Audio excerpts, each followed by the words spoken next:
Moi, c'est Kaziwa. Je suis à la fois une femme racisée, kurde et suisse, et j'ai un parcours plutôt atypique. Je suis née dans une petite maison de la ville de Slémanie, au Kurdistan du Sud, au nord de l'Irak. Et comme je suis née pile au moment du lever du soleil, ma mère a décidé de m'appeler Kaziwa. Parce que Kaziwa, en kurde, ça désigne le premier rayon du soleil le matin. Et c'était pour elle une manière de donner du sens à une naissance qui arrivait durant l'une des périodes les plus sanglantes du peuple kurde. Il faut savoir que mes parents étaient tous les deux des activistes engagés pour l'indépendance du Kurdistan. Et à ce titre, tous les jours, on risquait notre peau. Alors très tôt dans mon parcours, j'ai dû quitter ma terre natale pour m'accrocher à la vie. Et c'est comme ça qu'on a débarqué en Suisse en tant que réfugiés politiques et qu'on a intégré le système d'asile avec toutes les violences systémiques que ça représente. Moi, j'ai grandi dans le quartier du Schönberg, ce genre de quartier où avoir pour nom de famille Rahim Hama, ça n'a rien de surprenant. Ce genre de quartier où tu trouves toujours un copain ou une copine avec lequel jouer, quelle que soit l'heure. Ce genre de quartier où tu n'oses pas rentrer à la maison pour faire pipi parce que tu as peur que ta maman te demande de rester à la maison. Tu vois le genre de quartier. Ça pour vous dire que moi, j'ai grandi ici, j'ai fait toutes mes études et j'y ai même obtenu ma naturalisation.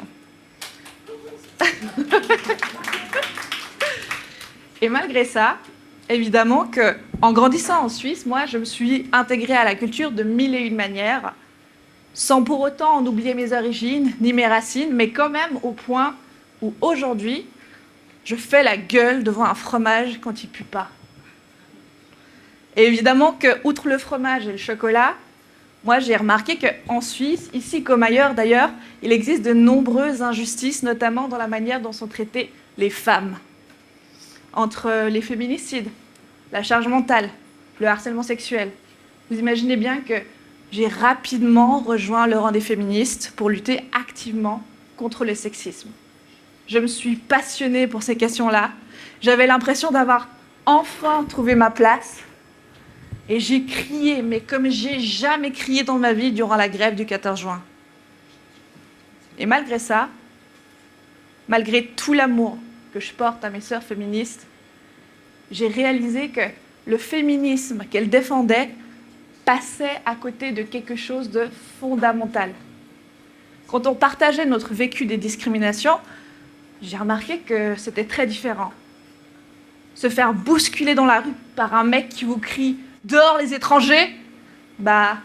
c'était du jamais vu pour elles. Elles m'ont dit qu'elles se faisaient jamais fouiller à la douane par la frontière, qu'on les avait jamais traités de terroristes et qu'on n'avait jamais, au grand jamais, remis en question leur légitimité d'exister sur le territoire helvétique. Alors forcément, moi, j'ai fini par comprendre que ce que je vivais, c'était ce qu'on appelle des discriminations intersectionnelles. Parce qu'en plus du sexisme que je vivais, je vis aussi du racisme. Et ça, les discriminations intersectionnelles, c'est un principe qui a été conceptualisé par la professeure afro-américaine Kimberly Crenshaw. En fait, quand tu te trouves à la croisée de plusieurs identités qui sont historiquement opprimées, comme les femmes et les personnes racisées, tu seras susceptible de vivre des oppressions en simultané, comme le sexisme et le racisme. Et le coup de génie de l'outil intersectionnel, c'est que ça permet de mettre le lien entre les identités et les rapports de pouvoir. Ce qui permet justement de se rendre compte que dans notre société, certaines identités sont systématiquement exclues des espaces de pouvoir à la faveur de certaines autres identités, comme le fait d'être un homme, le fait d'être blanc, le fait d'être hétéro, qui vont justement monopoliser ces espaces décisionnels, politiques, professionnels et privés. Et l'outil intersectionnel, ça permet en fait de décloisonner ces frontières rigides qu'on s'est inventées entre les différentes formes d'oppression. Et le but, c'est de mieux nous adapter à la réalité du vécu des personnes qui vivent ces oppressions intersectionnelles. Ça permet de nous éviter de se retrouver dans des situations complètement absurdes, comme celle de l'affaire des grains de ferraille, qui s'est passée dans les années 70 aux États-Unis. 5 femmes noires ont porté plainte contre une entreprise parce que celle-ci refusait systématiquement d'embaucher des femmes noires.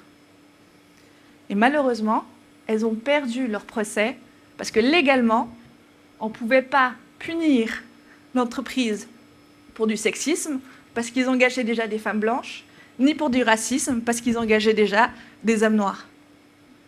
Et qu'est-ce que ça démontre? Ça montre que les lois antidiscriminatoires ne protègent les femmes racisées que dans la mesure où leur expérience du sexisme coïncide avec celle des femmes blanches et leur expérience du racisme avec celle des hommes racisés. Autant dire qu'elles n'ont aucune chance d'être représentées. Évidemment, en entendant toutes ces histoires, moi j'ai fini par réaliser que, en fait, moi aussi je vivais des discriminations intersectionnelles. Et ça a permis de donner du sens à mes expériences. Comme la fois où un type m'a dit « Vous, les femmes orientales, moi ça me fait rêver. Avec vos formes et votre caractère bien trempé, on s'ennuie jamais, quoi. » Et moi, je vous avouerai que sur le moment, j'ai juste pas compris.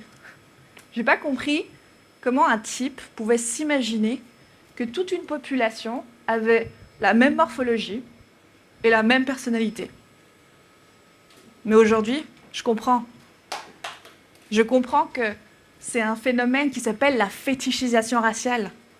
En fait, on va t'exotiser sur la base de ton genre, de ton origine et d'un certain nombre de caractéristiques phénotypiques comme la couleur de ta peau, la texture de ton cheveu, la forme de tes yeux. Et on va coller tout un imaginaire colonial qui va te réduire à un objet de désir exotique.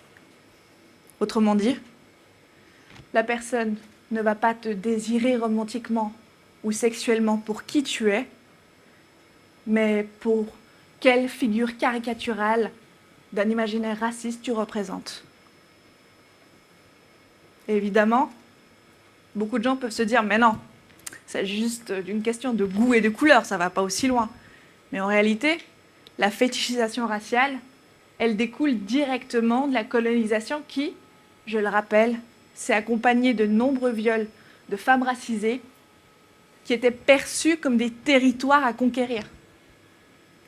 Et d'ailleurs, ça explique pourquoi les femmes arabes, noires, latinos, asiatiques ne seront pas fétichisées tout à fait de la même manière, parce que les fantasmes qu'on va coller sur ces diverses catégories sont différents. Les femmes noires seront souvent comparées à des féroces lionnes et les femmes asiatiques à des geishas soumises. Enfin, tout ça pour dire qu'en fait, encore aujourd'hui, les femmes racisées continuent d'être fétichisées par des personnes qui perpétuent une logique coloniale, souvent sans même s'en rendre compte. Et moi, quand j'ai compris tout ça, j'ai eu envie de faire quelque chose. Alors, j'ai décidé, avec ma meilleure amie Faiza Cissé, de créer un podcast qui s'appelle L'Inconfortable et qui a pour but de visibiliser les discriminations qui sont subies par les personnes racisées, notamment par les femmes racisées en Suisse.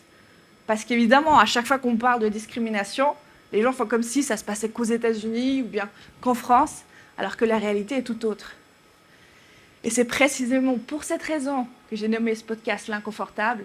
Le but, c'est de sortir un maximum de gens de leur zone de confort pour aborder des thématiques hautement inconfortables, pour remettre en question notre système.